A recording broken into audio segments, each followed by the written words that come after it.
That's Chad. Hi, Norma Jean. That's Jay. How we doing? Robert at Drape's Dirt Works, right? Yeah, that's I think I nailed it. Nailed it. And we're gonna take a little ride around, check out Jay's property, and see what we need to do for a little land management. How many acres you got here? About 60. Nice. Where I grew up. Actually, my land borders where I grew up borders the family land. I feel Yeah, like you grew up as a stretch. You got older. Well, I've never grown up. If you ever grow up, you're in the wrong spot. Is that a Hawthorn right there, or an crabapple? Junk. There's never any. That's a good. It looks like it might be a Hawthorn. See a little berry up on top of it. Well, that's why you're here and not me. The Hawthorn's one of their favorites. So you usually get that. You'll get them a lot of times clumped up on hedgerows and stuff like that. It looks like it is. How many of those you knocked down with the excavator? None. On camera. Yeah. You know. All right, let's take a ride. No heated seats, huh? Couldn't afford that model. Do they make them with heated seats now? I have no idea. They should. Be nice right now. So, I don't know. We can do a quick ride and then come back and. What I like to talk about is like you kind of know a general area where they like to bed, like where you know they like to bed. Yeah. Because that's what you want to. I like to build from there. Sometimes you take on too much and then you change your property so much. What I like to do is things in small phases. Well, that apple tree produces. There's see, that's the same. That's the same exact same one that goes there. There's 3 or 4 or 5 apple trees right here that produce pretty good every year. Yeah, so those ones there, I would take like the leaders off the top, and then like you could take like a third of that tree up down, like clean it up, and you want air to get through it. So like, it's the stuff that grows up and in, right? Up and in, get rid of. Yep. But then you could top it and get rid of some of your central leaders. That's Hawthorn right there. That's Hawthorn right there. See how much dead stuff is on it? It's just because, you know, is it a little wet here? Sometimes if it's too wet. This whole hill's wet. Sometimes believe it if or it's not. too wet, they'll get saturated. But the same thing, take off your top leaders and the ones growing straight up. When you say leaders, you're talking about like your central ones that are leaders. one right there going up. Yep, but your leaders are, like this one doesn't have a central leader really, but see this one that curls around? It's going up and then curls around. It's taking up a lot of air out of the tree. That one there too that's going up. The more airflow you get through here, the better. But this is good, but again, looking to see if there's any buckthorn right here. You know a buckthorn? No, I don't. That looks like that's probably a Hawthorn that's overgrown, but you could tell it's wet here just because it's soft and how rotten it is. But you could still give it a fighting chance by. We're about a mile from the highest point in Allegheny County. Really? And it's wet. That's all crazy. The time here. It's crazy. But yeah, see how you'll get your thorns on here. But these will be loaded with those little red berries. And again, usually you see a lot of these like in hedgerows and stuff when farmers clear out. They seem to do really well there because they're getting good sun and whatnot. Buckthorn, you see more of a darker gray, almost blackish, and then they've got like there's tons of little branches coming off. Then you see all the little blackberries. Birds love them. Deer, they don't do anything for your deer population. Let me see those. What's that? The whiskers? Oh, yellow eyes. Yellow eyes. Looking for the yellow eyes. Find that they'll bed in this area. I don't see much bedding in here. You see them move through here more than anything. I don't see a lot of bedding. You don't see many beds in here. Yeah, and these are the trees. Like this is the kind of because you got an elevated, and you can see you got some ridge. But this is the kind of stuff that you could create. You get some sunlight in here. You know, you got the thermal cover over there already with the pines that they're gonna like. But that's what I like to do. Like to start off with, like I was saying earlier. You know where your deer are bedding, right? So then you know what your predominant wind is here. You don't want to be right on top of it, but your first food plot, you want to put somewhere where you can kind of create maybe even a small plot that's kind of like a little feeder funnel plot to a bigger plot. But you want to plant it kind of where your predominant wind direction is, but you don't want to be too close.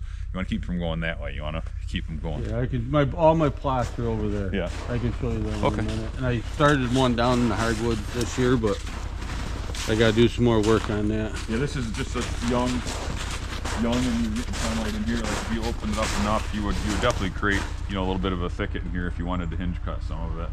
Now I heard is there a direction you like? I've heard read and stuff. There's directions you like to. You want to hinge cut everything the same way, or do you want to bring it together? No, you can bring it together and do pockets. Do like a pocket here and a pocket over there. Yeah, like you think about what I like to do, like little benches, things like that, little spots that naturally, the structure already gives them a little bit of structure, but by improving, like where they bed maybe once in a while, you know, you can improve that where it becomes more of a, they bed even more often.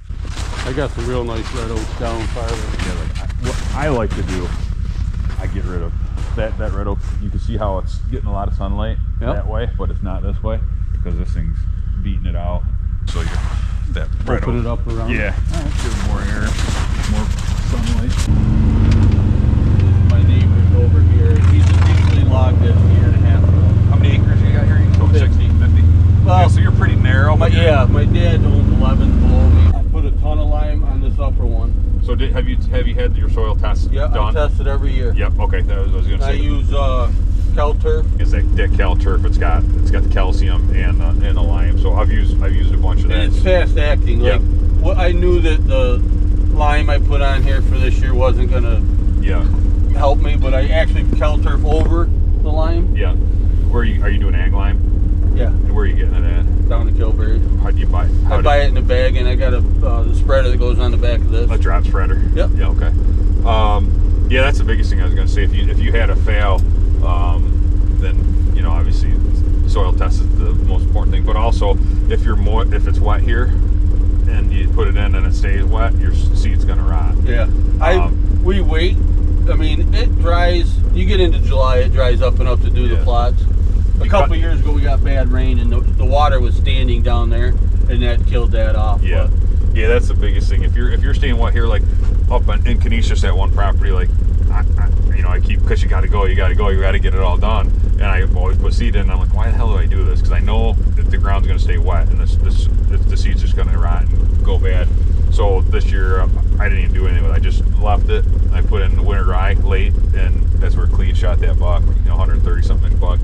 And again, but early season, I don't know why I do it. I'm not gonna do it this year. I'm not planting it. I'm gonna. We'll see. Yeah, and again, it's my own fault because you want to get all your projects done. You want to get done so you can help other people out. And like, this will work here. And then you go on there and the natural swamp. Well, 2 years ago, when the trees are still in here, I had a good plot here. Yeah. And it was. So you might be better off doing doing a fall planting if you wanted to. I do all fall planting. Yeah, I can't even get in here, and it's so wet in the spring. Yeah. I can't even get on it. Yeah, good. Yeah, and that's the thing. You might have a better chance with your clovers if you're gonna do your. But the clover came on good down there, and the early season deer movement was good. Not as good as last year, but yeah, I mean you're gonna obviously you got great sunlight here, so that's not an issue. But yeah, if you've got damp, loamy soil, that's you probably got a little bit of a battle you're fighting there. Like you probably wouldn't be able to ever plant soybeans here because you need that soil temperature to get up, and you can't have it wet. Same thing with corn. Your corn. I came from in about 4 years, 4 or 5 years of the plots, putting the CalTurf and the lime and everything on. I came from a 5. I'm into about 6 now. Okay. My pH. Good. It's climbing. One thing you might want to try here, and I'll give Jeff Sturgis props here on this for sure. He's definitely with the no-till system that he does. I don't know if you follow Whitetail Habitat Solutions at all, but I would, if you're going to do a fall plot, it sets you up for, you're giving them some summer feed. They eat it. Or if you use a buckwheat, you come in here, spray this down, kill it down, plant buckwheat. I think early June, and you're going to let it get to that flowering stage. Then you can come in here, whether you're going to do your brassicas or whatever you're going to do, broadcast it by hand in here, come broadcast it, and then crimp it, roll it, whatever, you can crimp it and spray it. Then you're going to have that lace as a nice mulch. It keeps your soil cool and your seed, and it feeds your seed. I would think you would have success with that if you did a no-till system up here with that buckwheat, because you don't even have to turn your soil, so you're not turning up that dormant weed seed. Come in here, spray this, kill it down early spring, spray it again. A couple weeks before you're gonna glyphosate Roundup. That's what I use on my sprayer. Yeah, it's dormant as soon as it hits soil. I mean, it's inert when it hits the soil, so it's active on plants. So a lot of people, there's no residual, but if you start to use 2,4-D or amine or anything like that, that has a residual of anywhere up to 15 to even 30 days, depending on how heavy you go. So I would just hit it with or maybe early on if you have a weed that likes to come back here, your early spring. Foxgrass. Yeah, so come in here and boil it with amine, 2,4-D, and glyphosate, just burn it down, and then maybe a week, 2 weeks before, probably a week before you're gonna put in the buckwheat. And buckwheat's, people say it's relatively cheap in my opinion. As far, I think it's like 40 something bucks a bag. Maybe. Not that I'm rich, but we put in fertilizer and seed every year. I mean, But it's good. It puts a ton of organic matter on top of your soil too when it breaks down. So I would tell you if this plot was the one is this one you're going to work on this year that you want? I'm going to do them both again this year. I would do the no-till system. Don't turn your soil up. Sounds like you've done that enough. Like you've gotten rid of a lot of that stuff. Go on Whitetail Habitat Solutions and look at his ultimate no-till system. It's great. I use it a ton. And come in here and spray this, burn it down, and then put in that buckwheat, and you don't have to do nothing with it. Just do both of them? Yep, right on top. Put it right on top. Go heavy. Broadcast it right on top. You don't have to do anything. Do it right before a rain. No, there's going to be a rain. Yeah. Hopefully, don't do it before a washing rain because it is a bigger seed. I mean, and because you got a grade here, you could wash down. But do it before a rain. And I mean, if your ground's a little bit damp, you're probably fine to do it. That stuff will pull in moisture and take off. But that buckwheat, when it gets about this tall, it'll start to flower. You want to get it before it starts to go to seed. And actually, it's not really bad as it goes to seed because deer eat it. It's super tender. It doesn't have like a high protein rate. But you'll get a ton of pictures in here of deer, like with your trail cameras when the buckwheat's growing. It's super tender, and it kills off really easy. I don't know if you've got a crimper or not. I got cultipacker. It'll work. I mean, you could, again, it's a Packer Max. Chester just talks about it on there. They're pretty cheap. You can put it on a four-wheeler, and that'll crimp it. But your cultipacker will do it. But I would cultipack so you're going to come through here, put in whatever seed you're going to broadcast right into you're going to walk through. And the nice thing is you can see where you walked.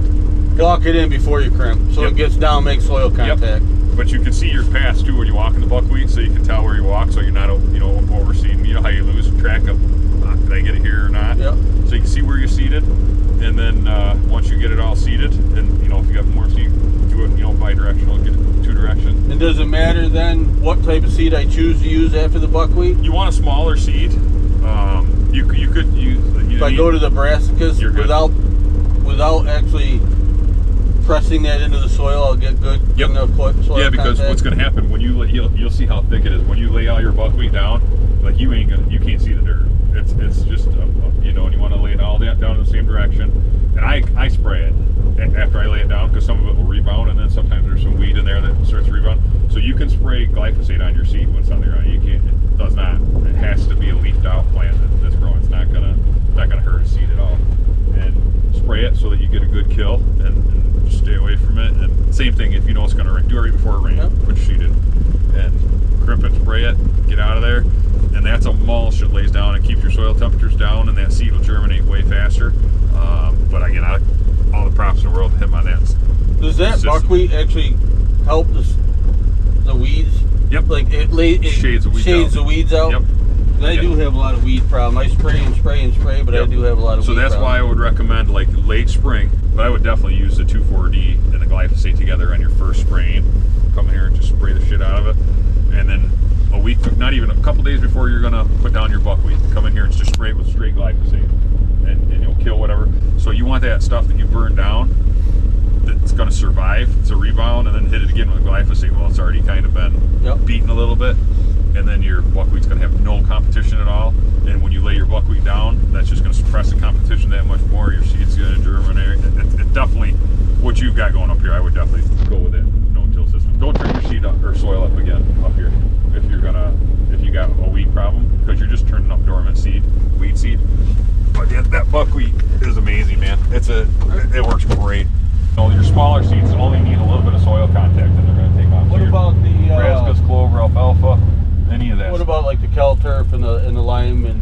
I would keep still staying do on. it. Yep.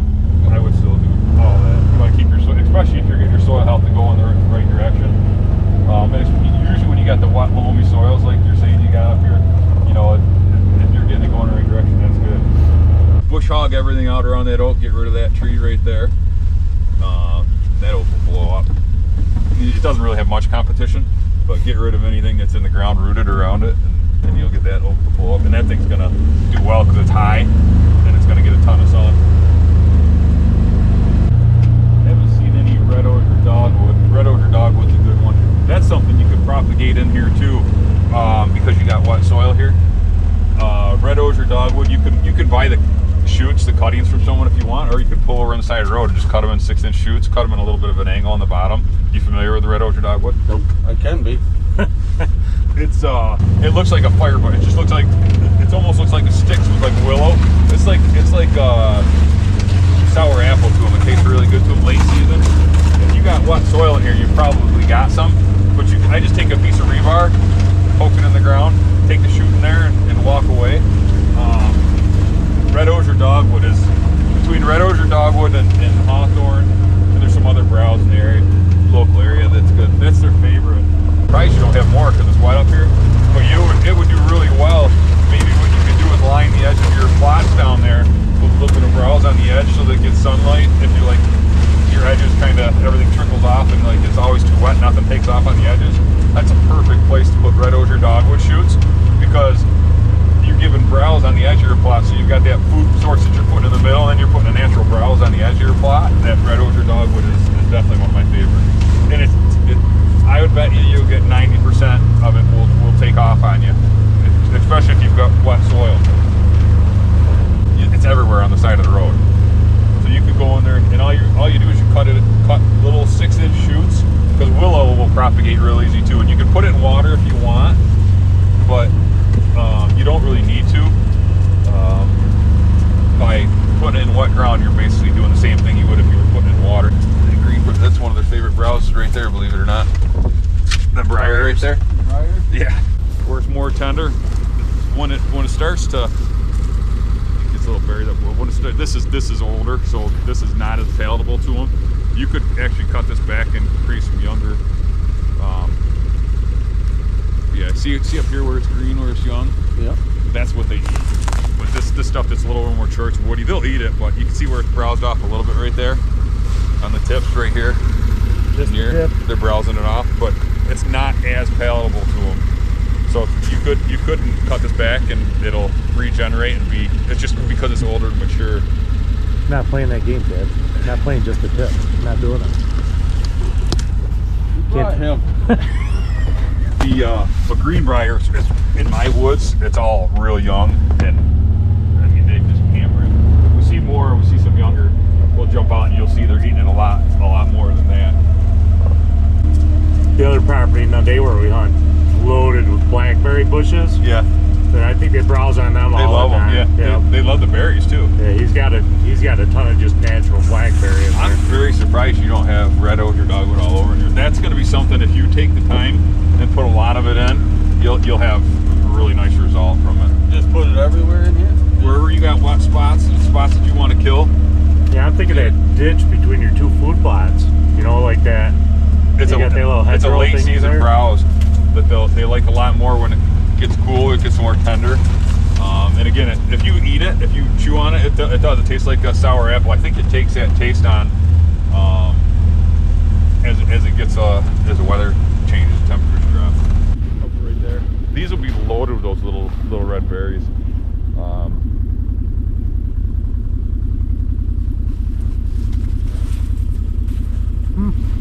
Who knew? Chad knew. That's who knew. Always better than owning them. Yeah, give them sunlight, they'll definitely be better. Yeah, so you get good rut activity right there. Yeah, so I think that's probably not a bad idea up there to do some hinge cutting where it's jewed over, where it's already a little bit thicker, maybe not so much in the middle, on an edge, and you probably would create some more activity up there, more bedding activity.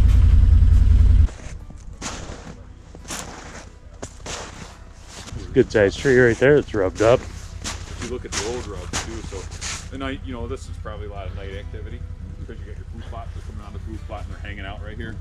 Oh, But it this one too. I bet you walk this and you're gonna find shelter. I just.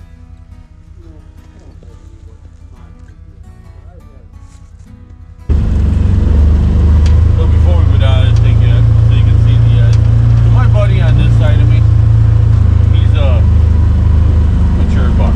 Yeah. He ain't shooting anything but. Yeah. And he is diligent about it. He's got food here. Is that the topless farmer? Yeah. So No, it's that up your here? Sander his.